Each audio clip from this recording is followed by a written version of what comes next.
like we talked about creating content, right? I have a feeling that a lot of people now have, you know, more time to do it. Maybe their ideas are finally coming to life. How do you stand out though in this, I call it like the competitive world of content, you know, like what you and I are doing, the YouTubers, all of us. How does one stand out? By bringing the most value to an audience. Like standing out is always going to be there. Like there's always, every day that goes by, there'll be more content producers. Everybody makes content now. What you and I are doing right now used to require me coming into studio and doing it.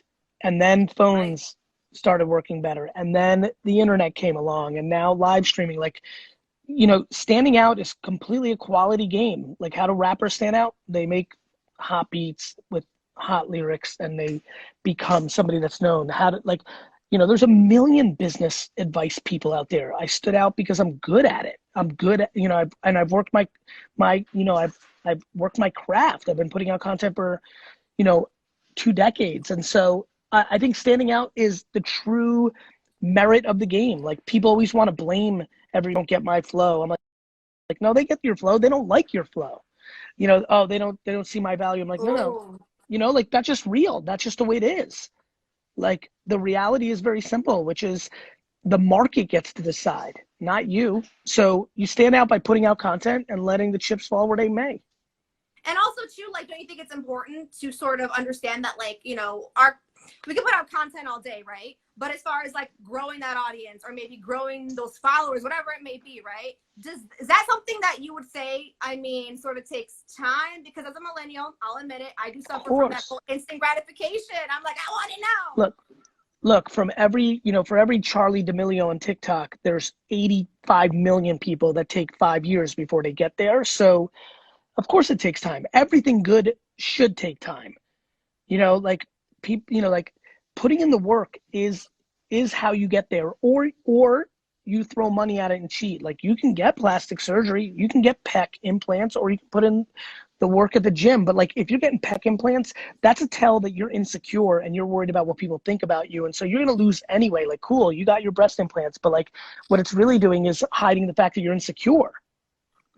And you need to work on your mind, not on your figure. Something we all need to hear, but it's true though. And what about too, I mean, post-quarantine life, do you see there being something different now as far as like maybe like the content we'll be seeing in life? You know what I'm saying? Like, because I think after this, the world will not be the same. That's my theory.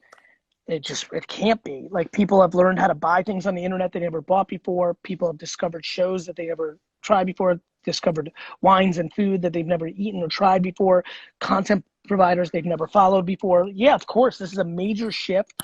And silly things like, you know, like I'm thinking about working from home on Friday and making my most important meetings be on Fridays because I can concentrate more on Zoom meetings than I can in the office. Like that's game changing for me. Or the fact that I don't think I'm going to fly to Chicago just for one meeting anymore. I'm going to do that on Zoom, and that's going to be good on my body and not beat myself up from all the travel. You know, there's people realizing things about their relationships, whether good or bad, because of all this time together.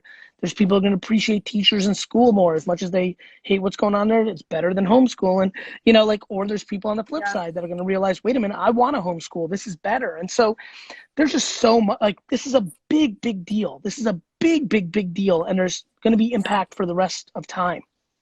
Yeah, I mean, 100%. I mean, like, it's already changed now, but I'm just thinking too, like, once, you know, quarantine is lifted nationwide, like, it's going to change. It's going to be different. But I guess my last questions for you are, you know, as far as like advice, like what advice can you give us right now that would be most valuable when it comes to quarantine? Like what's the most way we can be most productive and most effective during quarantine? Gratitude.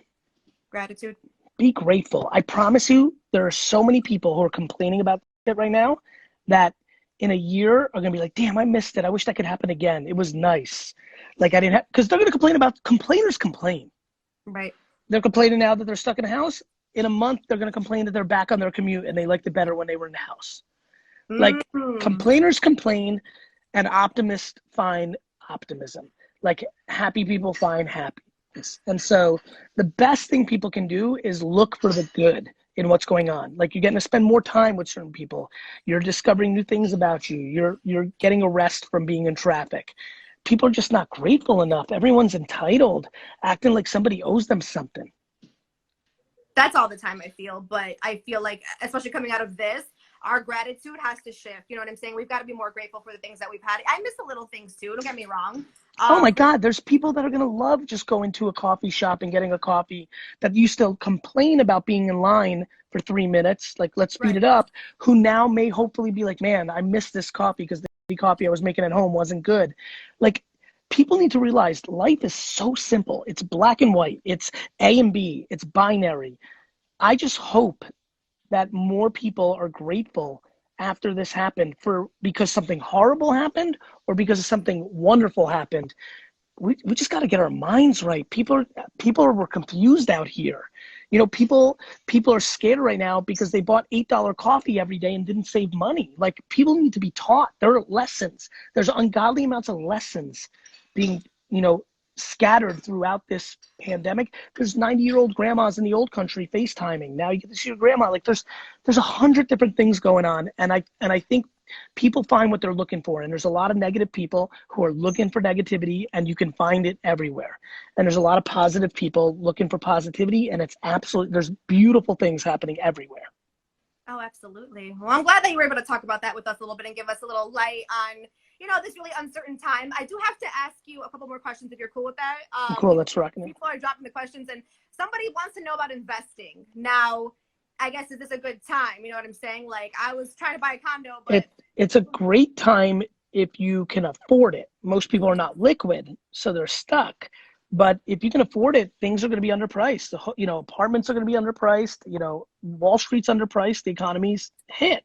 And, maybe, you may get caught. You may jump into Zoom stock and then a competitor comes out and hurts it. Not on the individual basis, but on the macro. The best time to invest is when everybody else has got their wallets closed. Which means what? What would that mean or look like? It means when I bought all that Facebook stock, a month ago, and now it's back to normal, that was good. I made money. See, that's good to know. I'm like taking notes in the background here. My sister is, but this is like you're dropping gems, but I feel like you always do. So this is really incredible to be able to talk to you. Now, my other friend, actually my coworker, well, two things. My coworker's daughter, Nevaeh, loves you. Nevaeh. What's up, Nevaeh? That's what's up. That TikTok life. Yeah, she loves you. And my other coworker was asking about wine. Now, she's a big wino. Like, that's her thing. So as far as like your story, and I don't know how much you can get into it. I know we have a lot of time together, but what kind of advice can you give us from that experience? Because you took your dad's liquor store and you made it something incredible.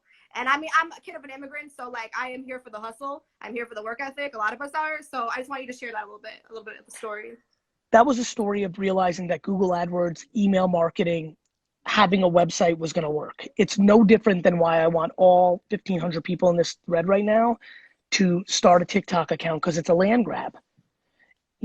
There's always attention in places. LinkedIn right now is out of control. So much opportunity. So I'm just looking for people to understand that where the attention is the most important thing, and having the courage and the creativity to figure out what to do there always matters.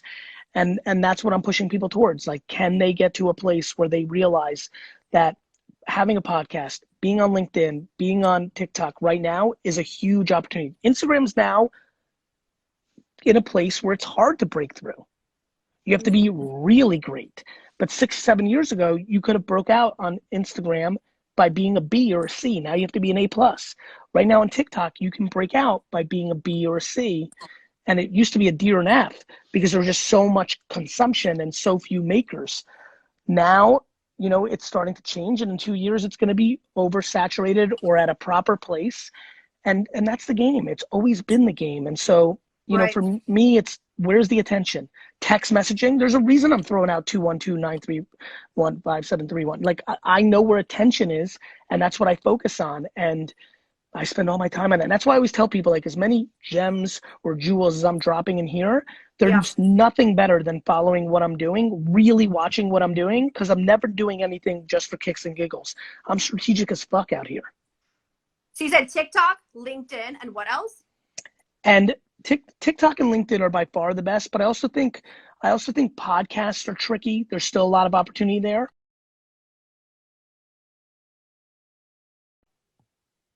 Ooh, hello? Hear you, but you're frozen for me. Yeah, you're frozen too. I can hear you though. All right. Well, I got to bounce anyway. If you want to see another fire clip of Gary Vee coaching an entrepreneur, check out the video right there next to me. I think you'll enjoy it. Continue to believe, and I'll see you there.